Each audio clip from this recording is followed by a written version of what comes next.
Bugungi videomiz sal noodatiy. Har doim Gentra avtomobilini olib qoldik.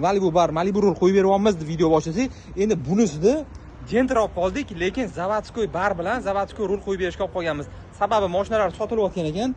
O'zidagi shu ruli bilan barini qanday yechib olaylik. Mashinami baribir bu narsani borligiga 300 so'm, 400 so'm qimmat hisoblashmayapti. Qanchadir bo'lsa ham pul yechib olaylik shu narsadan dedilar. Shuning uchun o'zimizda zavodskoy bar bor edi qo'yib beryapmiz, zavodskoy rulimiz bor edi qo'yib beryapmiz ikkalovini. Har doim ham uстановка qilmaymiz, joyi kelsa mana shunaqa yechib olishlari ham bo'ladi. Lekin mana shu hozir yechib olingan bar bilan rulni o'zimizga sotib ketsalar, biz sizga sotuvga chiqarib taqdim etamiz. Nobodoga aktiv bo'lib turasiz. Qaysidir keyingi videoda balki o'shani sotuvga chiqarilganini videosi bo'lish ehtimoli bor. Chunki gap orasida sotib bera olaysizmi o'zingiz ham deb qoluvdilar. Shu bilan mashinani tashlab ketganlar, hali ko'rishmadim. Mabodo hozir olib ketgani kelganlar deb gaplashib ko'raman. Aka, baringiz bilan rulingizni sotib beraylikmi deyman. Agar olib qolsangiz sizga xudo xolisa zo'r narxda taqdim etamiz. Aloqada bo'lib turasiz. Shu videoga bitta like bosib, mashinasiga hali bar rul qo'ydirmagan tanishi bo'lsa yuborib qo'ying.